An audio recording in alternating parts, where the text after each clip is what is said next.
What's up, everybody? Welcome to episode 6 of the Bullseye Podcast. Today, I'm joined with good friends. I have Phil here. You don't even know our names. I have Carl What kids? and Justin, friends of the show, hosts of the show, contributing members of the show. We've been through a lot here today. It's been an interesting weekend. Round 2. Well, beyond that, technical errors. Everybody sounds like robots. Craig died. Rest in peace, Craig. Craig got brought back from the dead. Welcome back, Craig. Craig is our recording software, just so everyone knows. Everyone's flustered. We can't get this USF bug off our backs. In the words of Pat McAfee, what the hell happened? I will say, Brian Jean-Marie and any of our defensive players, you are excused from this rant. Don't start with the positives. That's not fun. Just kidding. The defense did ball out. Start with the negatives. Give me stats. Defense did everything they could. If you're looking at these stats, you would have thought we had won the game if you didn't know what the score was. We had more first downs. Yardage, we had a little bit less, 320 to 286, so pretty close there. We had 2 penalties for 15 yards the whole game. Now, unfortunately, Wow, that's impressive. they were costly penalties.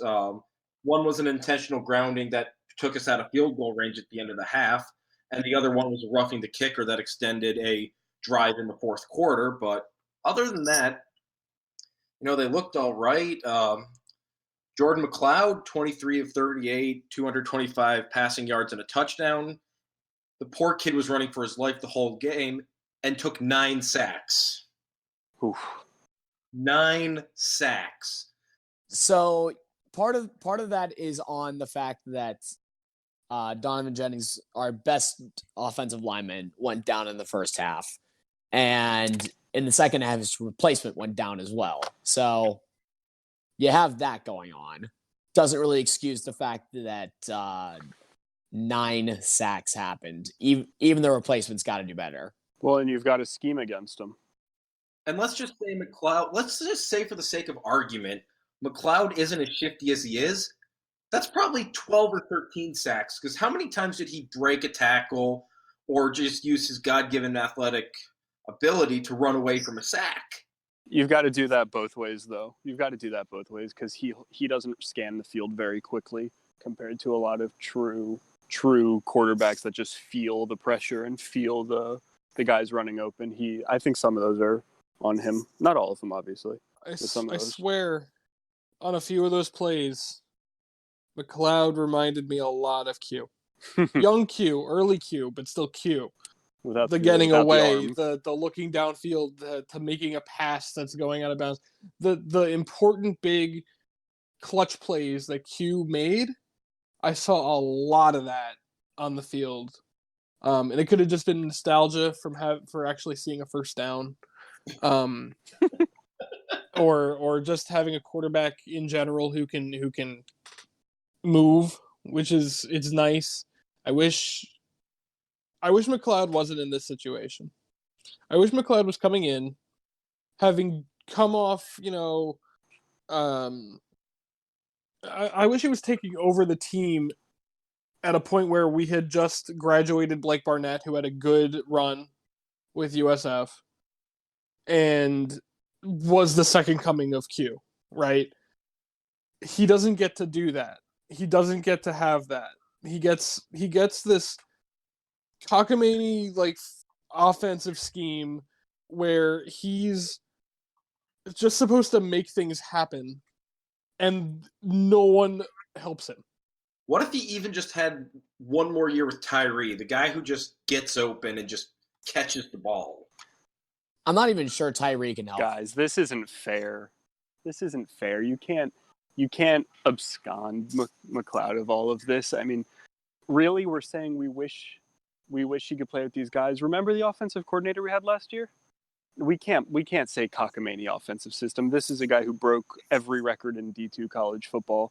We were praising the AD for hiring him. We were excited about the scheme and the system, and now just because for whatever reason it's not working, we can't say, oh, I wish this and this. And I don't think that's fair. I mean, it falls as much on him as it does on anybody else. He's missing reads, he's missing throws. Look, 23 of 38, 255 is a great stat line, but how many of those are checkdowns? How many of those are the first read? That's the type of stuff we're not privy to without a true film breakdown.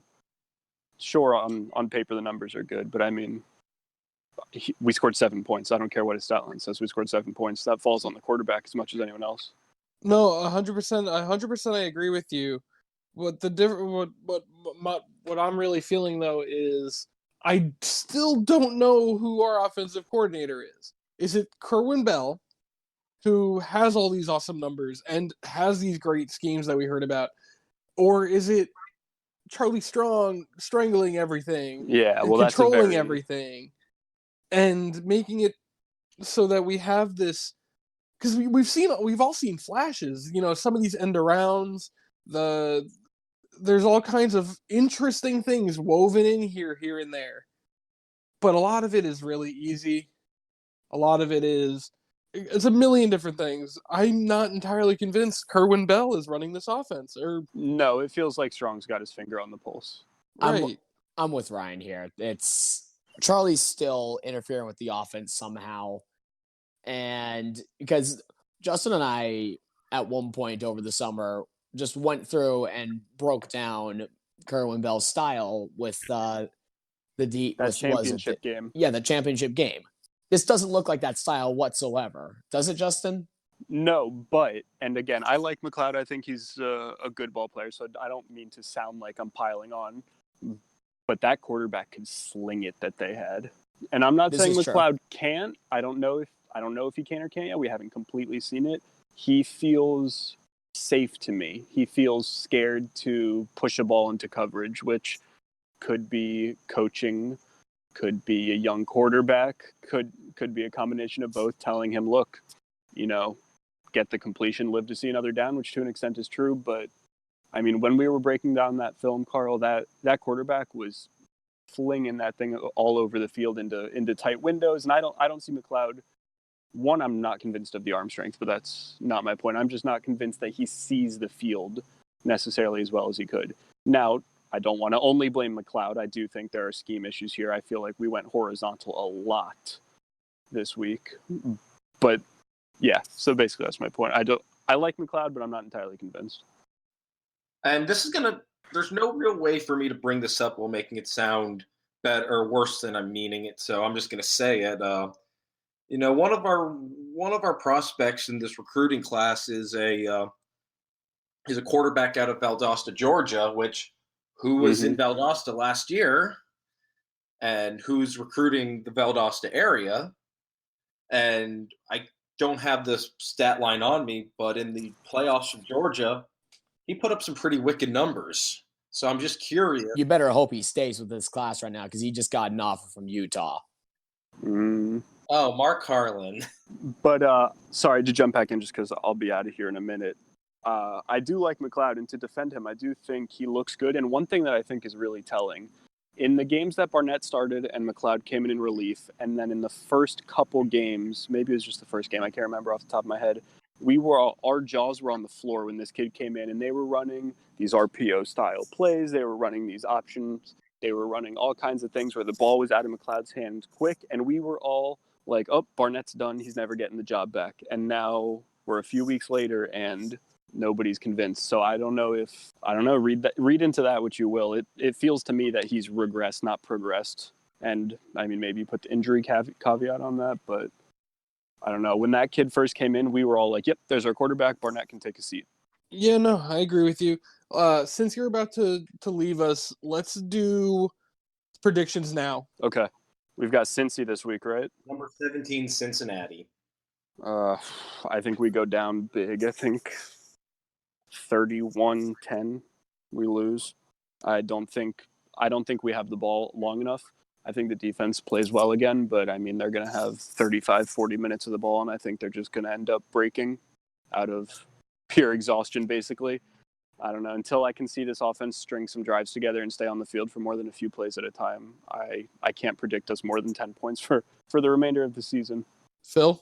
31-17 Cincinnati. And the 17's only because we score a garbage time touchdown. Which quarterback's in the game at that point? Is Evans healthy? Oh my god. Nope.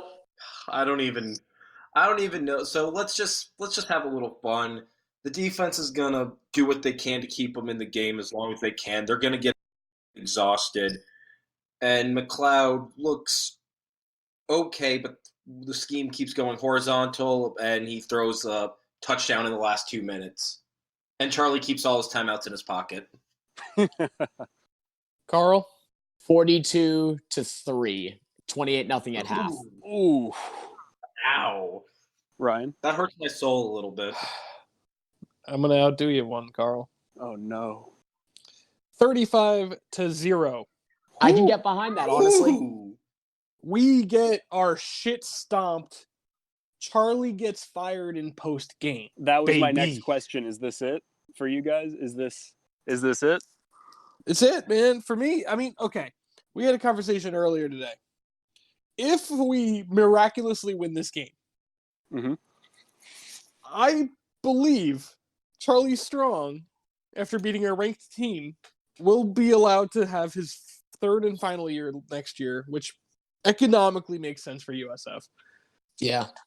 I hate to break this to you. He still has 2 more years. Can I take issue? I can't say how the AD thinks, but I think if you believe you are a top-tier school and you want to compete at the highest level, you have to have a bigger mentality than that. I don't believe in this playing for your job nonsense. I think because we all see what happens. D2 teams beat ranked teams and crazy things happen in sports. I think you have to have a bigger outlook on your program than say if he loses this game, he's fired. If he wins, he keeps his job, because that's ridiculous. If you don't believe it's working, you fire him regardless of win-lose. I don't think they'll do that, but that's just my opinion. The win-losses isn't why Charlie Strong has or does not have a job right now. The reason Charlie Strong, at least in my opinion, still has a job at the University of South Florida is because of his buyout. Yep. We're not FSU who can privately raise $20 million just to have a coach not coach here. To hire Deion Sanders? We can't raise 10% of that. That's not inaccurate. Charlie Strong's buyout, what we know, is at least $2.5 million. We can't raise that. Willie Taggart's was 20. We can't raise 10% of what FSU can. I have breaking news. I have Juan's prediction. He originally said 42-14 Cincy, and then changed it to 28-10 Cincy. All right, he felt positive. Can we agree? Can we at least agree, though, that we're all saying somewhere between 28 to 42 points we're going to give up? That's not a knock on our defense. It's simply saying that the offense isn't going to do anything at all. Like, I feel so bad for this defense because I feel if our offense was partly competent, we'd still be in the division race right now. I have a parting thought to leave you guys with because I'm on my way out. But I was happy to see Mitch more involved. I was happy to see Miller involved. I would like to see the ball out of Jordan's hand faster. And I would like us to push the middle of the field a little bit more because we're throwing these bubble screens. We're running a lot of horizontal stuff. I'd like to see us use that as a way of spreading the field out to then attack the middle of the field and attack space, which is why I think it's a good sign that Mitch and Miller both got some more touches. But I'd like to see the ball out of Jordan's hand quicker because, one, that's a sign of maturity, and two, it's a sign of acknowledgement by the coordinator that our offensive line needs help. Anyway, I gotta go, guys. All right, Thank have a you. good one, buddy. See you guys. See ya. And he's completely right. I mean, it was maybe they was just because it was Mitch's birthday. They decided to get him more involved. He 5 receptions for 55 yards. He looked like the Mitchell Wilcox that we've known the last couple of years, and it was good to see him more involved in the game plan other than blocking. I don't really have much else to add to that. I mean, it was nice to see him doing more in the game, but at the same time, it's really hard to excuse the rest of that game. Some positive takeaways from the game, or just cool things in general. The black SoFlo jerseys that we wore were ranked number 2 on the Uniswag Uniform of the Week countdown. So good job, design department at Adidas. And the helmets are a brand new technology. from Shut, which is supposed to help preventing brain injuries and issues with concussions and all that. So USF had like 18 of these helmets, and that's why everyone's head looked gigantic. Was because these are really thick boy helmets, like with more than 2 Cs. And that's just a little fun thing. Hopefully, USF continues to be on the cutting edge of technology. Players who wore them include Mitch Wilcox, Jordan McLeod, Greg Reeves, Kronk, Dwayne Boyles, Randall St. Felix, Bentley Sanders, and Demetrius Harris. When you change helmets, it could throw off your groove. I mean, Antonio Brown had a whole rant about it this entire offseason. Okay, well, Antonio Brown lost his freaking mind. So right, I don't think that's because the best example. they changed his helmet. We put all these Nah, brand new I think it was more than that. All right, here's a conspiracy theory. We put mind control helmets on all of our best players and Randall St. Felix. Oof. And it stopped everyone from scoring. And it was all mind controlled by Charlie Strong. That's why he had that like dumb face the entire game. And that's why we suck. Mind control. Okay, I can get behind that. Yeah. That's the only excuse I have for not using your timeouts the last 2 minutes. But all right, that's enough football talk. I'm off the rails. Hang on. Justin did want to add that he also wants them to try to establish the run. I mean, Jordan Cronkite only touched the ball 8 times that whole game. And even if it's just hold the ball so the defense can get a few seconds to breathe and catch their breath. So thank you, Justin. That's enough football talk here. Let's move on to some positive things. You want to talk basketball? Want to start with men's or women's? Let's start with the men. Let's save the best for last. All right, Phil, lead us off with the men's basketball talk. Well, both programs got off to a solid start. The women defeated Jacksonville. The men defeated Arkansas Pine Bluff. The good for those games are that they got to get a lot of players in, get a lot of minutes spread around, especially with the women bringing in six new players. So that was good for them. Didn't get a chance to watch too much of the games this weekend. Internet and the reach for USF basketball is not huge out here in Oklahoma. So, Carl, you were at all the games this weekend, right? So, yes, I was at all the basketball games this weekend. And the men are show a lot of promise, but they're very raw right now. Their first game against Arkansas Pine Bluff, they absolutely dominated it. That was just a great performance from them. Then the next game against Boston College, a little bit less so because they went just absolutely ice cold right at the end of the first half and let Boston College go on I think it was a 26-point run at one point. Jeez. It wasn't very good. Nor did it help that the refs were not particularly good that game. The crowd was absolutely all over the refs. And look, you can't blame the refs for everything. USF needed to make some more shots, but they absolutely did affect the game, and they took away a lot of momentum that USF had at one point in time. That said, it's tough, but the USF needs to do a little bit better on making sure they don't go as cold as they did. That's a game you can learn from, though. What I was impressed with, just looking at the stats, it would have been very easy for this team to get outworked on the boards, especially when Yetna went down. Especially what I noticed first 10 minutes or what I was able to see. They dominated both sets of the glass, especially on offense. A lot of second chance opportunities. That's what a young team's got to do. That's what they've got to do, just to continue to work hard. And working hard is a cornerstone of a Brian Gregory squad.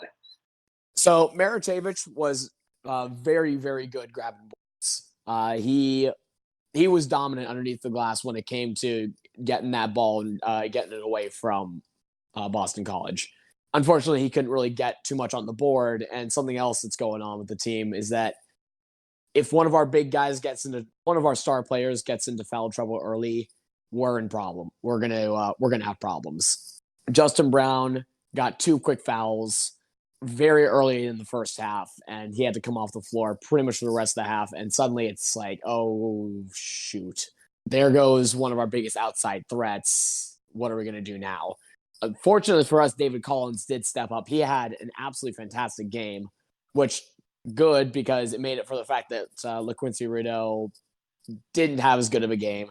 He ended up fouling out, which, again, not necessarily his fault. The refs called they called a flopping warning against Rideau and then an actual flop against David Collins, which he didn't flop. He just got his ankles broken.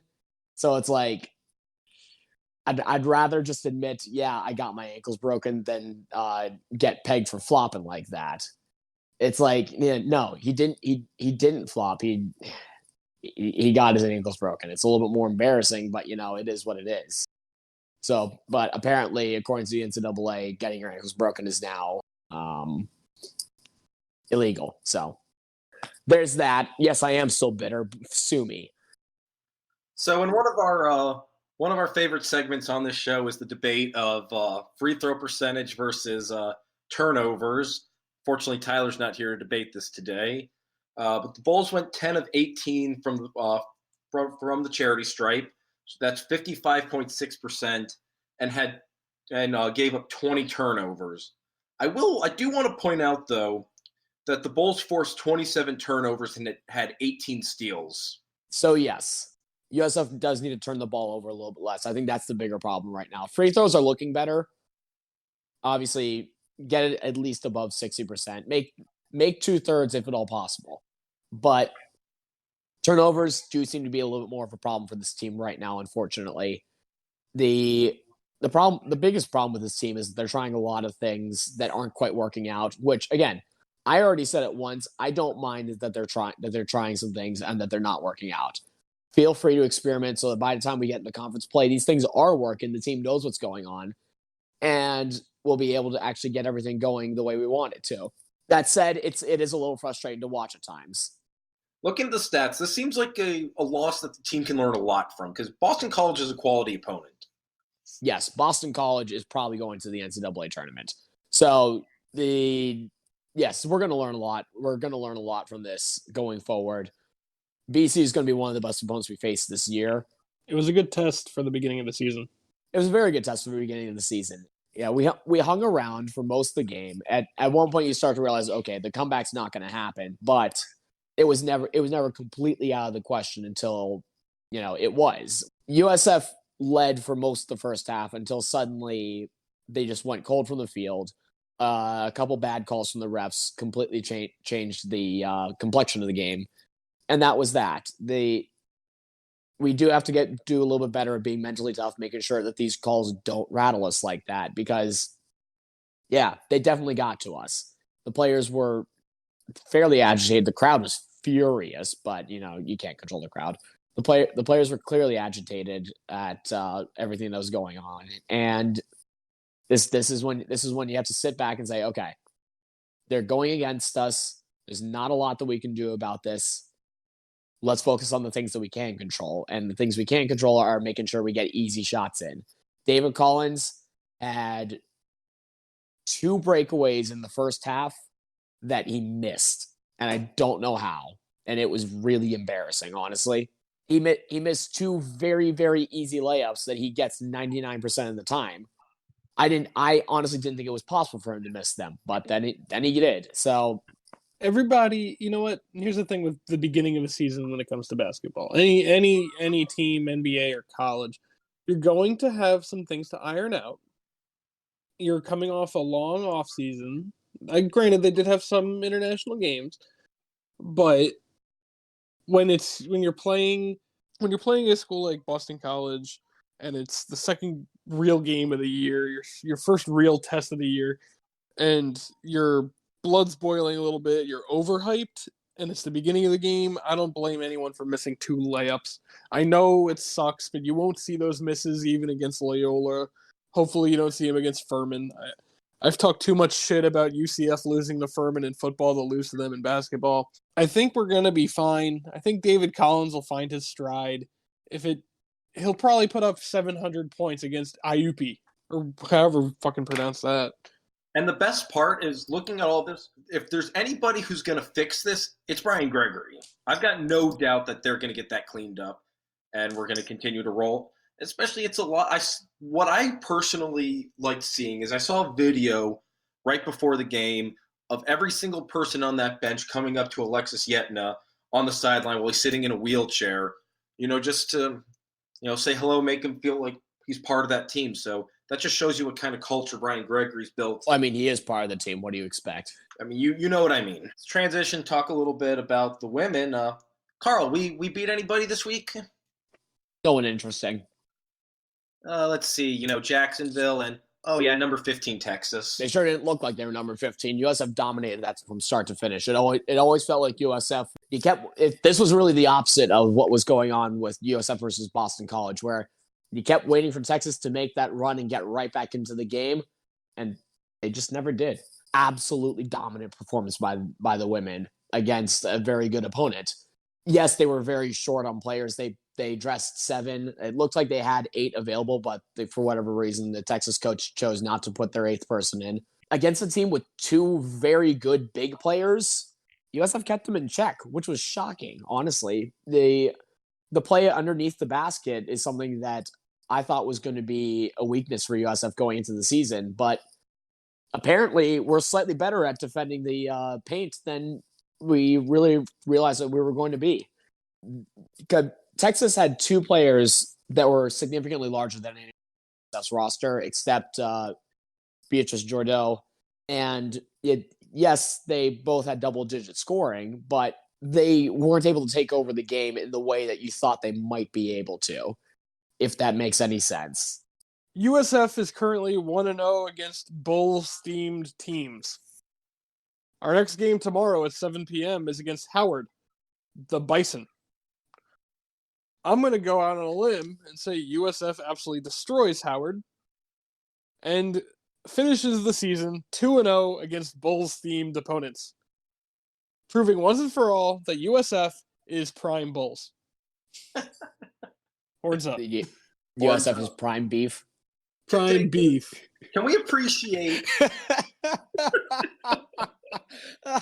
I think prime beef is the name of the episode. Yes. Yeah, it is.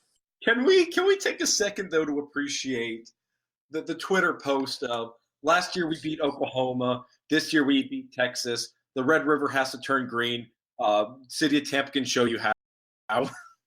Okay, so that was one of the very rare, very good tweets from USF Athletics, and we need to have more of it because that was a brilliant, brilliant, brilliant tweet. They've been more savage recently. A little bit, yeah. They're picking up what we're putting down. If you check out our Twitter, we're pretty rowdy. They're starting to catch on that, hey, we need to have a little bit of sass on Twitter, which has been a problem for USF Athletics recently. The social media accounts have just been have a personality and people will follow you. It's not that hard. The one thing that did concern me about the women's team is, when you're in a dogfight like that and you're up in the last couple of minutes, it's going to come down to free throws. And for the most part, they did it. But throughout the game, 68.4%. They shot 13 of 19 for the game from the free throw line, and that's not as the mark of a Jose team. Usually, his teams are deadly at the free throw line. So off night or something to worry about. I'm going to go with off nights. I have a feeling that they'll get that fixed the next couple games. And then when it came down to it and USF had to make some clutch free throws, they made those clutch free throws. There was no question. Who really impressed me, though, throughout the game was the freshman Maria Alvarez. She didn't have the best night stats-wise, 8 points, 0 for 2 for free throws, 2 of 8 from behind the arc. That girl is not afraid to spot and shoot. And a lot of her shots did not miss by much. Once she dials that in, that girl is going to be deadly from behind the arc. I have a question. That's not quickly, Ryan. That's not what impressed me about her. She pulled the strings better than anyone else on that team did. She is probably the best point guard we have on the team, even though she's not even the starting point guard. Right now, starting point guard duties belong to Eliza Pinzon. She's good. Maria Alvarez is great. She played 40 minutes. She also knocked down some pretty important free throws at the end of the game. This stood out to me. I'm looking at the minutes played per player on both teams, right? For Texas, they had 3 players play over 30 minutes. Yes, they only played 7 players the entire game. Right. They had 9 players play the entire game, but 2 of them were less than 6 minutes. Holmes for Texas, though, she was the the big girl in the middle who was just absolutely, trying. That's where they tried to go the offense through. She probably would have played more, but she picked up a fourth quarter injury and was pretty hobbled in the last couple minutes of that game. But sorry, just an observation. No. My question is, if Pinzon, is it Pinzon or Pinzan? Pinzon. Pinzon. If Pinzon is going to play 40 minutes. Are we actually trusting Phil in pronunciation? No. I know I was wrong last week on a few guys. Although I like being wrong. It's fun. If Pinzon is going to play 40 minutes in a game, should we expect more than 3 rebounds, 5 assists, and 9 points? Not really. I mean, granted, 9 points was good enough for third on the team. But 7 of her points came from the free throw line. I believe 3 or 4 of them came in the last minute. When the cards were down and you're trying to run the clock out and you need to make your free throws to seal the game, that's who they ran the plays to put the ball in her hands. And she did a good job for the most part taking care of the ball. She did have 4 turnovers, but I mean there was 18 turnovers as a team. That's high by Jose's standards as well. So I expect that to go down. But against an aggressive Texas defense, she did a good job running the offense and taking care of the ball. And if she doesn't get as many points because of that, I'm fine with that. In addition to that, she does a lot of things that aren't going to show up on the stats. I was just going to say, it sounds like she's very much a player who you'll notice things in the intangibles rather than as a stats getter. Yes, she has a lot of intangibles. She's an extremely intelligent player so far from what I've seen. That's one of the things I've seen. That's been impressed me about her a lot. Again, her ball movement is very good. Yes, there's a reason she is the starting point guard. I do like Alvarez more there, but there is a reason she's our starting point guard right now. She can read the floor very, very well, and she can move the ball. And I think the biggest thing right now is she needs to be a little bit more comfortable driving to the basket, but that'll come with time. I'm not overly worried about that. She is a very intangibles player. The one thing that I'm probably the most concerned about is Rabinkova, because she does look like she's having a little bit of a hard time finding her shot right now as she's settling into the sort of the American NCAA style of play. For whatever reason, she can't quite dial it in. She's taking very good looks. Her ball movement's good. She's getting rebounds. She just can't make them fall right now for whatever reason. And she's going to need to start making them fall if this team's going to make a run at the NCAA tournament. She plays a lot of minutes. She does need to make them fall a little bit more. She needs to shoot slightly better from the field. But again, I think she's going to. I think that she does have the ability to. It's just right now, she's not meshing with whatever's going on. She's not adjusting to the new game quite as well as we would have hoped. And that's what Tyler was sort of saying when there will be growing pains with this team. Obviously, it's not enough growing pains that we're going to be losing games to good teams, obviously, because Texas is still very, very good. That's a quad we one. We just looked much better. It's a quad 1 win, and we looked very good against them. My thing is, and I'll reiterate this because we said it with the men's team, is it's really early in the season, and some of these players are not going to be in their mid-season form yet. So judging them because they didn't put up a ton of points due to their minutes or whatever, or them not gelling 100% fair argument. Also 100% going to be fixed. Exactly. I think we've got the best coach in college basketball when it comes to player development. You can make that argument. Especially international player development. I will say, if this is we're not in mid-season form, and we're I'm not going to say dominating Texas, but to the point where we were only down for maybe 30 seconds, a minute the whole game. Yes. If that's not mid-season form, oh boy, this season's going to be fun. Oh yeah. And really, despite the score, it really was a fairly dominant performance from USF. They let Texas get fairly close a couple times, but they really never let Texas get out in front. That was a game that I was not expecting from a very, very young team. And man, they just looked really, really good out there. The ball movement was good. They got enough good looks there to keep Texas honest.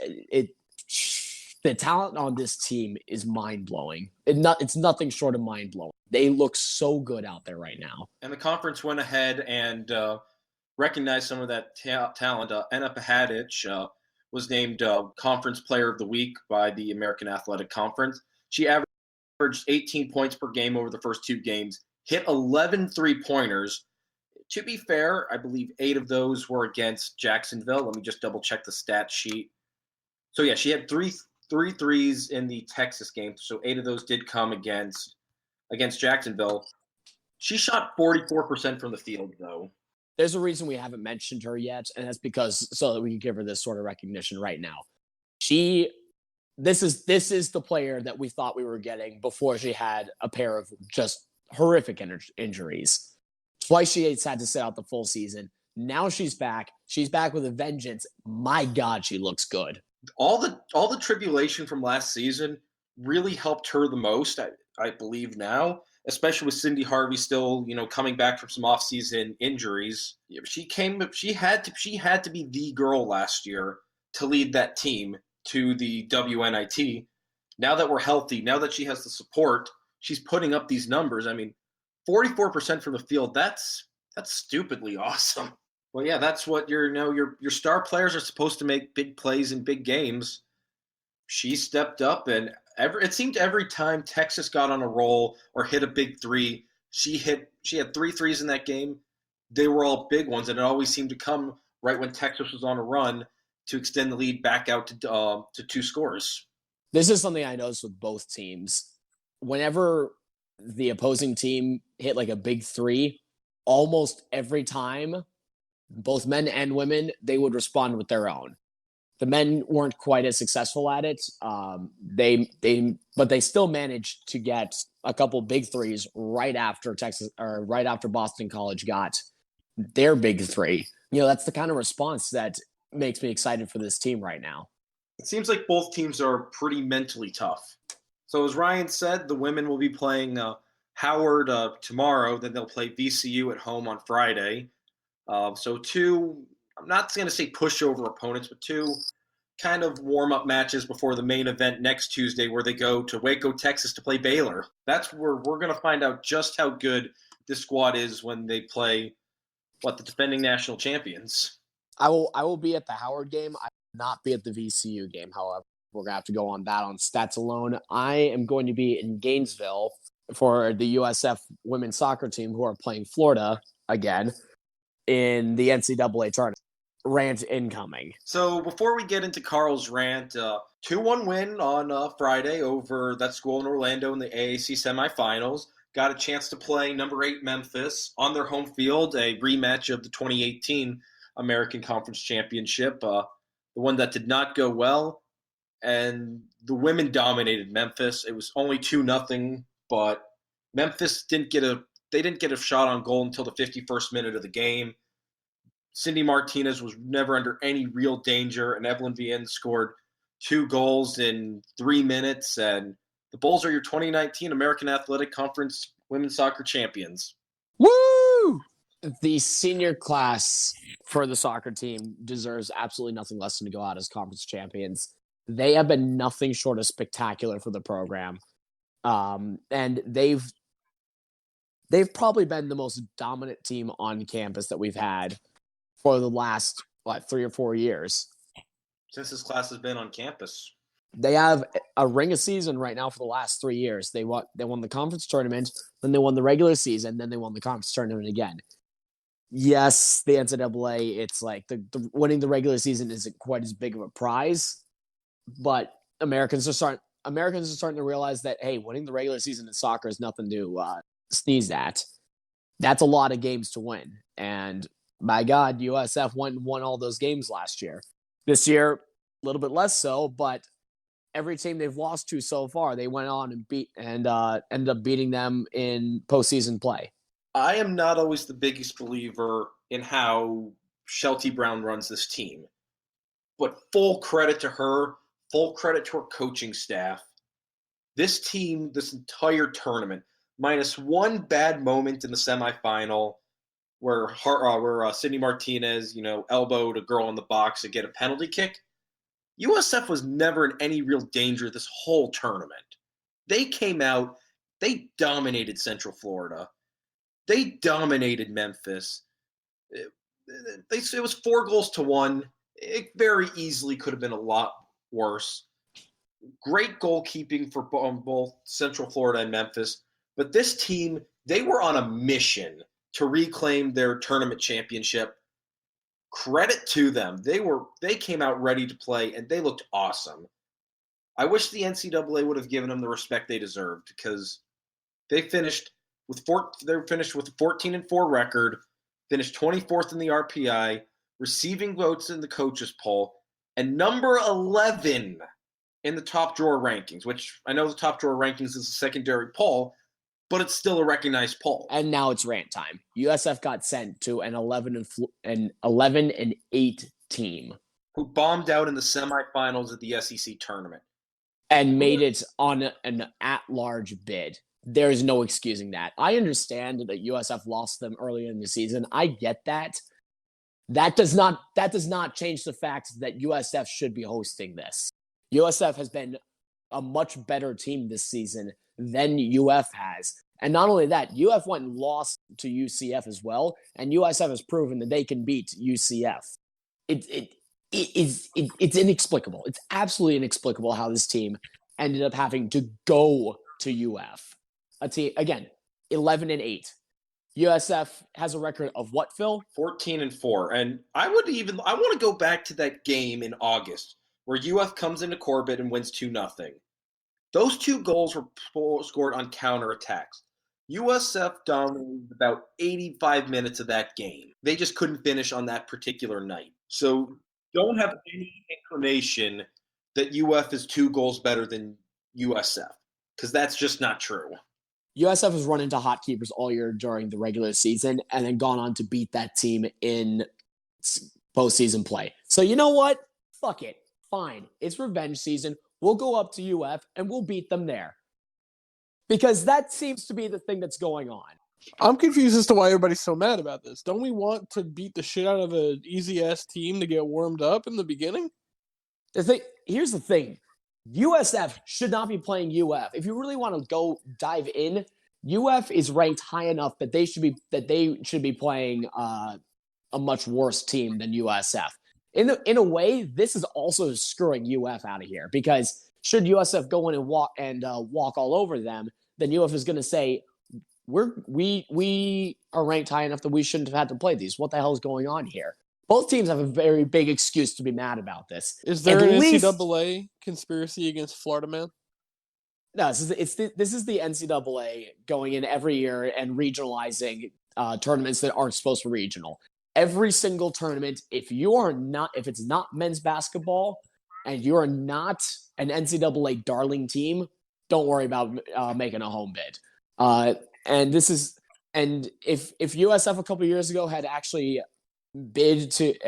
put in a bid to host the regional baseball tournament, they probably wouldn't have gotten it either, because USF is not an NCAA darling team.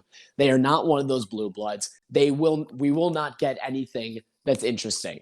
The women's soccer team managed to host an NCAA tournament game a couple of years ago, and I'm baffled as to how it happened. Honestly, it was more surprising that it happened than the NCAA continually screwing it. Last year, this team that beat the hell out of Baylor got sent to FSU round 2. Baylor got seeded. Baylor got seeded number 3. USF beat the shit out of them. It was not close. That was the single most dominant game I've ever seen that team play. I have the final RPI rankings up for the ones that came out at the conclusion of the conference tournaments. USF, as I mentioned, finished 24th. You guys want to know where Florida is? 23. Sure. Why is Yeah. 24 and 23 playing in the first round of a 64-team tournament? On their website, it says that they try to do things that involve the least amount of flying. These kids deserve to fly, though. These kids deserve to go where they No. Both USF and UF deserve to be hosting games. You know who else has a legitimate gripe right now? Memphis. Memphis has to go on the road. Don't ask me how that one happened, because You want to talk about going on the road? They have to fly to Washington. You can stick that whole "we want to make sure that teams don't have to fly as much" thing directly up your ass, because that's absolute garbage. They have to go up to Wazoo, and not only that, Washington is going to have to come to FSU when FSU inevitably beats their first round opponent 6-0. You take that thing about the flights and turn it sideways and stick it straight up your candy ass. wow. Okay, The Rock. Okay, You're welcome, Dwayne. Ryan. God damn you. I will All be right. I will be positive for one moment, though. I have zero doubt the women can beat Florida. No doubt. Of course. I think this team can beat Washington, too. The fact that we're not hosting is disrespectful. No doubt. Beyond Take that and disrespectful. make it fuel, dude. You gotta take that energy and make it fuel. Everybody should get behind these girls and take this crap hand that we've been given and join together and come back stronger. And absolutely, we need people to show up for these road games. Especially the first round we know is in Gainesville. The next round, most likely in Tallahassee. I will say, what is encouraging, we can beat UF, we can beat Washington. At least since we've been here, we've never seen the Sweet 16. This is the year we've got the team to beat the Sweet 16. Let's also remember, when we were in Tallahassee last year in the second round, we were up 1-0 towards the end of the first half. We are a better team than we were last year. Just survive in advance. Take some frustration out on Florida, for the love of God. Yes. I want goals on goals here. I want a great game by these girls, and everyone's got to go. This is prime Evelyn Vienne territory right here. She had 4 goals in the American tournament against teams that beat us in the regular season. She is going to be ready for UF. Do we have closing thoughts on women's soccer? I'm going to say those 2 goals that Evelyn scored in the final, she scored 68 goals for the green and gold. I don't know of any bigger than her 2 to win the title on Sunday. If there's one college player that deserves to have her number retired, it's her. This is not like women's basketball. This is not like any other sport. If you retire a number in soccer, my God, that means something, because you only get up to about 33, and you have an extra 10, extra 20 in basketball to work with if one number gets retired or so. Do they retire numbers in the NCAA? I don't think so. Yeah, no. USF has a handful of players from the men's and women's basketball teams retired. And frankly, some of them are numbers that you probably won't see, but Evelyn Vienne's number 14, that's one that you would see otherwise. I do want to give Michael Kelly a shout out, though. I can't remember the last time I've seen a USF athletic director get on Twitter and publicly say this ranking is crap. So shout out to you, Michael Kelly. You've had the pulse of Bulls Nation since you've gotten here, and respect to you. That is my AD. Did you guys go over men's soccer? Well, a lot happened since our last podcast. Big 3-1 win at Memphis, who's now ranked RPI 35. Huge win, got us a 3 seed for the AAC tournament, and as well, that's a resume win right there. They knocked off UConn 1-0 in the first round of the American tournament to advance to the final rounds in Orlando. They will be playing Wednesday at 4:30 against SMU. SMU did beat them 3-0 in Tampa. We were all there for that one. We also should have scored a couple of goals there, and we also gave up some bad ones. So I'm very curious to see the rematch there. I would say we gave up a bad one in that game. I don't think we gave up multiple bad ones. The two of those goals were just incredible shots. But I don't think we're 3 goals worse than SMU the way we played. We played a horrendous first half. We played a great second half. Well, unfortunately, by the time it was the second half, it was too little too late. But I'm curious to see the rematch. They win, they'll see the winner of C and Temple. And that really begs the question. 48 teams get into the NCAA tournament for the men. Right now, we're currently sitting at RPI number 30. We have wins over RPI number 23 in Louisville, at 35 Memphis, and we have a draw against RPI 33 in FIU, which should have been a win, but that's a thing for another day. They have one bad loss in Ohio State, who's sitting at number 77. The rest of our losses have all been to top 50 RPI teams. So the question I want to ask, do we have to beat SMU to get in the tournament? Or do we have a realistic shot come a week from today of hearing our name called on Selection Monday? Boy. It's going to be close. I think that we do have a realistic shot of hearing the name called when it comes down to selection to selecting the teams. But beating SMU would definitely give us that safety blanket because it out of the gate, yeah. If we beat SMU, I think we're in. As it stands, oh boy, I'd say it's a solid 50-50 right now. It definitely could happen, but boy, is it going to be close. I think they're close enough, right? Even if we lose, because we're not going to get dinged too badly for a loss to SMU. We have 10 wins, which is where you need to be in the conversation. We have a couple of quality wins, only one bad loss. I think right now we're at least close enough that we're going to be watching very, very closely on Selection Monday. Also, shout out to Bob Udhorn, first career AAC tournament win as a member of the Green and Gold. So congratulations to him. It was we were all exhaling when that game was over. A red card in the 80th minute. It's going to be close. Beat SMU. We don't have to worry about it as much. Beat SMU and then beat Cincinnati and Temple, and we reclaim our title. How great would it be to hold both AAC tournaments at once? That would be pretty great. I'll be honest, I don't think it's going to happen. I love the men's team. I don't think it's going to happen. Beating SMU, also not sure that's going to happen either. But hope springs eternal. You never know when it comes down to postseason play. The men's soccer team absolutely gutted it out against UConn, and oh boy, the goal they scored against UConn was great.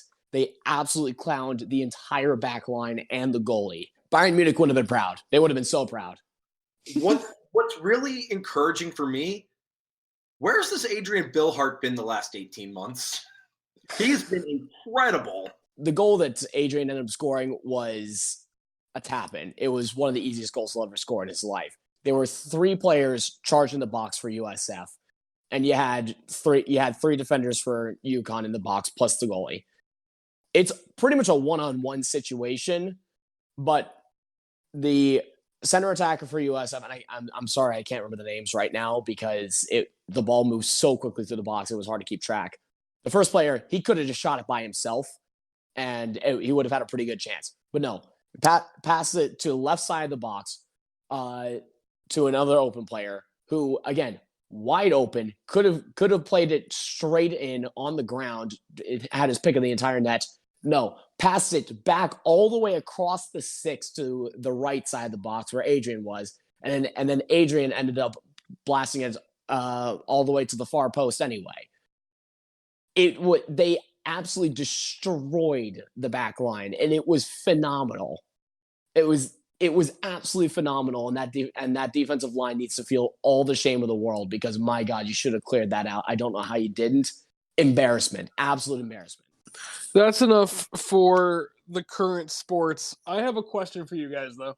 since USF has stepped foot inside the American, discounting everything we did in the Big East and everything we did in the Sun Belt and whatever other conferences, since our inception, since we've been in the American, what team has been the most consistently high quality, star-studded, biggest caliber squad that we've had? Well, there goes football. No, football we knew we were not going to cover here. If we did a worst of, we could talk about a few different years. But I'll lead off. I think that our best team, and they don't get any recognition, they should get more clout than what they have. It's kind of a travesty. Has got to be men's golf. We're a country club school. We're a country club school at heart. Coach Steve Bradley might be the greatest coach in the history of USF, especially for the golf team. Under him, the team has won 16 conference championships. In the American Athletic Conference alone, that's 4. From 2015 to 2018, we've won a conference title. They're insane. So we can always count on a conference title from men's golf and tennis. Yeah, all the country club sports. Hey, if you are looking to retire and you need to learn how to play these sports that, you know, they're non-contact but they're high energy, keep up your blood flowing into your early 60s, into your 70s and 80s. As millennials and Gen Z, we're not going to be able to take part in this, so it makes sense that USF is giving us these programs now to dominate in. They're insane. I don't know why they don't get enough credit. They don't. I'll give my argument. Men's tennis. And here's why. If you go into the all-time conference championship records in the American since its inception in 2013, 2014, and you go over men's tennis, you see 2014, USF, 2015, USF, 2016, USF, 2017, USF. Tulane won it in 2018, but I remember watching that match. We lost all of our players. It was a down year. They came one match away from winning that title, and it was one of the most gutsy performances I've seen. The number one player from Tulane that year made it to the last 16, I believe, of the U.S. Open this year. Can't remember what round he got in, but he was playing with the big boys. And 2019, who claimed, USF. So pretty much men's tennis, the conference tournament, is the USF Invitational because we've won 5 out of the first 6 tournaments. So when we were talking about this in our group chat planning today's episode, my initial thought was going to be with the women's soccer team because of the fact they do have a conference ring for the last 3 years. But I've got to give it to men's tennis as well. They have been so utterly insanely dominant in conference. It's really hard to fathom. You were mentioning when we were talking about soccer how especially with this team, everybody they lost to in conference, they came back and beat in the tournament. Men's tennis, the last 2 tournaments, they lost in the regular season to that school in Orlando. Who did they beat in the finals both times? That school in Orlando. All right, guys, that's enough of that. Good conversation. Just rattling it off at the end there. Thanks for listening to the Bullseye episode 6. Hope you're in for the next one. Hopefully, we can get more of the guys on. That's all the time we've got. Any closing remarks? And let us know your thoughts on Twitter. Who is the most dominant USF team since the USF has joined the American in the 2013-14 year? We'd love to hear from you. Love to continue this debate. It's always get to fun debating who wins more championships. And cut.